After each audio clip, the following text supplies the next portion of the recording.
Welcome back to the deep dive. Okay, if you are anywhere near retail operations right now, you know Q4 is, well, it's the pressure cooker. It's make or break. Absolutely. We're talking about a period that often brings in, what, 30, sometimes even 40% of a retailer's entire annual revenue. It's huge. And the stakes feel even higher this year, don't they? Our sources are pointing to some pretty intense pressures for 2025. Yeah, two big things stand out. First, consumer spending expectations are actually up around 75% plan to spend more. Now, a lot of that is inflation, sure, but it still means revenue targets are climbing. And the timeline, it's getting squeezed, right? People aren't waiting for Black Friday anymore. Not at all. That traditional spike, it's flattening out. We're seeing, I think the number is 64% starting their holiday shopping in November or even earlier. Wow, okay. And crucially, where they shop has shifted. Digital is king, especially for Gen Z and millennials. They seem to prefer those big multi-brand apps over going to individual brand sites. Which puts enormous strain on the tech behind those platforms. Exactly. The tech stack isn't just supporting the business anymore. In many ways, it is the business, especially during peak season. Right. And that brings us to why we're doing this deep dive today. We're looking at what retailers are putting in place right now, a strategy some are calling the triple defense or the resilience stack. It's essentially a unified plan to tackle the three big nightmares that can just derail everything in Q4. Okay, what are those big three? Legacy code, bottlenecks stuff, slowing down updates, then ransomware and cyber attacks, the external threat, and finally cloud outages or, infrastructure failures. Got it. And we've got sources focusing on three specific companies tackling these head on. We do. We're looking at Moderne for the code issues, Arms Cyber for the ransomware problem, and Neubird for infrastructure stability and incident response. Each brings a sort of specialized autonomous layer. Okay, great. So let's first lay out the battlefield. Define these threats a bit more. Why are they so critical right now? Well, start with the code problem. This is about old, clunky systems legacy code. When you need to roll out a new promotion fast or integrate new pricing, and your code takes weeks or months to refactor manually, You missed the window. you completely miss the window, lost revenue right there. And with modern microservices, everything's interconnected, so one bottleneck can jam up the whole works. It gets exponentially worse. Okay, slow code is one headache. Then there's the really scary one, the cyber problem, ransomware. Yeah, and retail is right in the crosshairs. It's the fourth most targeted industry globally. And the attacks, they surged, get this, nearly 75% just in Q1 of this year. 75%. That's staggering. It is. And we're not talking small disruptions. Think about the CDK Global breach that hit car dealerships recently, that shut down operations for thousands. Right. It's not just data. It's your point of sale, your logistics, your website. Everything grinds to a halt. Imagine that during Cyber Week. Exactly. The financial hit, the public fallout, it's devastating when you depend so heavily on that period for revenue. Okay, and the third threat, infrastructure, the downtime problem. This is about the cloud itself or your own servers just failing under load. Even a short outage, maybe an hour or two during a peak time. Costs millions. Millions in lost sales, absolutely. Plus the damage to your brand's reputation and the scramble to fix it, engineering teams in crisis mode. The consensus now is pretty clear. Humans just can't react fast enough to fix these complex failures manually. So you need automation, autonomous diagnostics, autonomous repair. Precisely. So, summing it up, you need code that can move fast, ironclad security against attacks, and infrastructure that just works or recovers instantly. That's the resilience stack. Okay, let's unpack this stack, starting with layer one. Yeah. Dealing with that legacy code mess. You mentioned Modern. How are they speeding things up so dramatically? Is it really 100 times faster? That's the claim, and it's centered on automation at scale. Moderne provides a developer platform that automates code refactoring and analysis. They leverage a technology called Open Rewrite, which is pretty well established for code transformation. Right, I've heard of Open Rewrite. Moderne scales it massively across thousands of projects, millions, even billions of lines of code, all at once. Okay, transforming code in minutes, not months. That sounds almost too good to be true, especially in big companies where everything is tangled together. How do they avoid breaking things? Auto refactoring sounds risky. That's the key part. It's not just doing a simple find and replace using like regular expressions. That would be risky. Modern works differently. It parses the code into what's called an abstract syntax tree, an AST. Okay, so it understands the structure. Exactly. It understands the code structure, the context, the dependencies. This allows it to make changes that are semantically accurate, not just textually. It knows what the code is doing, so it can change it accurately across tons of different repositories simultaneously without introducing those nasty side effects. It's context aware. Ah, that makes sense. That structural understanding explains the speed and safety. So the big benefits of that 100x productivity boost, faster framework migrations, speeding up cloud adoption, but connected to Q4 specifically. For Q4, it's about agility. Let's say marketing needs a last-minute tweak to a complex discount structure, or a critical security patch needs rolling out now because of a zero-day vulnerability. You can't wait weeks. You can't. Modern gives dev teams the ability to make those changes safely, accurately, across the whole code base incredibly fast. It basically removes that code bottleneck for urgent seasonal updates. And I saw something interesting about AI, too, that Modern helps make AI coding tools smarter. Yeah, that's a fascinating angle. By giving large language models, LLMs, access to this rich, real-time structural data about the entire code base, Modern helps them make better suggestions, generate more accurate code. It feeds the AI better context. Plus, there's a big open source community aspect. Right, over 2,800 open source recipes, pre-built transformations contributed by the community. So it's constantly getting smarter and more capable. It creates this flywheel effect for development speed. Okay, so Modern tackles the code base speed and agility, check.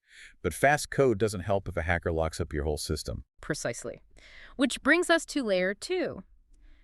Neutralizing ransomware with armed cyber. Their whole focus is proactive, stealthy defense. Proactive Yeah. and comprehensive, you said, before, during, and after an attack. Exactly. And they just hit a really important milestone, especially for retailers with diverse IT environments. They now offer full anti-ransomware support for macOS. Oh, that is important. Lots of designers, execs often use Macs. Right. So now they have industry-first comprehensive cover across Windows, Linux, and Mac. That closes a big gap. Okay, so let's get into their strategy. It's got 3 pillars, right? Preempt, block, remediate. How does preempt work? How do you hide from an attacker before they strike? Preemption is about making the environment really difficult and confusing for the attacker. They do things like stop malware from misusing legitimate system tools, a common tactic, and they use features like stealth directories. Stealth directories, what are those? Think of them like hidden folders or partitions that contain sensitive data but are completely invisible to unauthorized processes or attackers, even if they've already got some level of access. It hides the crown jewels. Okay, clever. Then comes block. This is when the attack is actually happening. Right. This is about active detection and neutralization. They use stealth decoys, essentially, traps that look like valuable files or systems. Ransomware scripts often scan for these kinds of targets automatically. So when the ransomware touches the decoy, Bang! Armed Cyber identifies it instantly and blocks the malicious process. They also use something called file entropy analysis. entropy, What? like chaos. Sort of, yeah. It analyzes the randomness or chaos within files. Unauthorized encryption creates a very specific, detectable pattern of chaos very quickly. Armed Cyber spots that super early, often before significant damage is done, and stalks it. Okay, stop the attack dead. But what if some damage does occur? That's remediate. Exactly. And this is crucial because recovery is often the longest, most painful part.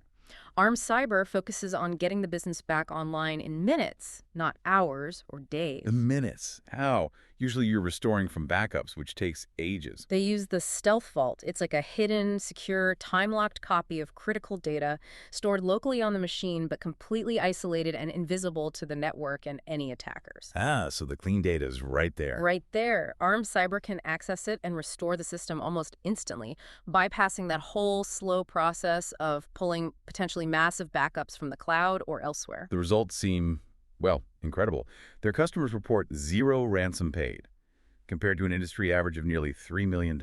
It's a stark contrast. 0 ransom paid. And maybe just as important for Q4, 0 brand damage from public breaches or negative headlines. Compare that to over 5,000 reported incidents industry-wide last year. That 0 headline number is huge. Avoiding that reputational damage during the busiest shopping season is priceless. It really is. It's genuine risk elimination, not just mitigation. Okay, so we've got fast, secure code with Modern. We've got the ransomware shield with ARM Cyber, but both rely on the underlying infrastructure staying up, especially under massive load.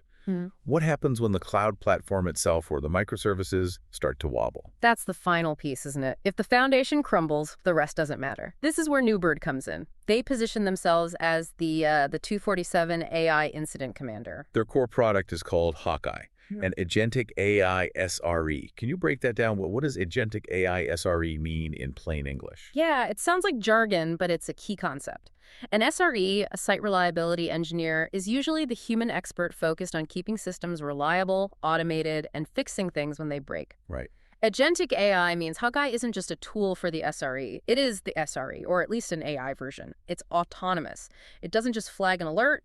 It investigates, finds the root cause analysis, the RCA, and critically, it can take corrective action itself. It fixes the problem automatically, without waiting for a human. Often, yes. It's designed to be an automated firefighter for your complex cloud environment. The big win there has got to be speed, reducing downtime. Absolutely. That's the core value prop. Neubird claims to cut MTTR mean time to resolution by up to 90%. Imagine an outage that used to take your team, say, 8 hours to fully diagnose and fix. Now it takes maybe 45 minutes. Something like that. Their AI SRE is on call 24/7. It often delivers the RCA, the why it broke, even before the human engineers have logged in or spun up a conference bridge. And this is built for complex, large-scale retail environments, like hybrid cloud, multi-cloud setups. Definitely. It's designed for enterprise scale and complexity. It's SOC 2 certified, which is important for security and compliance. And the industry recognition backs that up. CRN named them one of the 10 hottest DevOps startups for 2025. Plus, they're in the AWS Generative AI Accelerator program. These things signal they're vetted for serious enterprise use. I saw a customer quote that really captured it. Critical issues that once took days to resolve are now handled in minutes.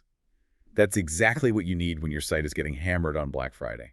It really ties it all together, doesn't it? You have Neubird ensuring the infrastructure is stable and recovers instantly. That stability supports the rapid code changes enabled by Moderne. And the whole thing is shielded from external attacks by ARM Cyber. So this triple defense, it's not just throwing tools at problems, it's about how they fit together, the synergy. That's the crucial insight, I think. It's about covering the entire technical risk surface. Moderne handles the code agility and internal security hygiene. ARM Cyber handles the external malicious threat. Neubird handles the infrastructure's inherent tendency to, well, sometimes just fall over. It's complete coverage. And you mentioned something interesting. All three, Neubird, Modern, ARM Cyber, are part of the Microsoft for Startups Pegasus program. Yes, and that's significant because Pegasus isn't just about funding, it's a curation program. Microsoft identifies startups that are truly enterprise-ready and are solving the most pressing, difficult problems for large organizations. So it's a stamp of approval almost, that these are integrated strategic solutions, not just point products. Exactly. It signals they're recognized as key parts of a modern, resilient digital foundation designed to work within that broader enterprise ecosystem. When you think about the ultimate goal for retailers in Q4, delivering those smooth, almost magical customer experiences, hitting those huge revenue numbers, it really feels like automated resilience is no longer optional. It's absolutely foundational. You can't rely on manual processes for code deployment speed or cybersecurity defense or infrastructure recovery anymore. Not if you want to compete and, frankly, survive peak season. The edge comes from automation and speed across this whole stack. Which brings us to a final thought, something for you, the listener, to maybe chew on after this deep dive.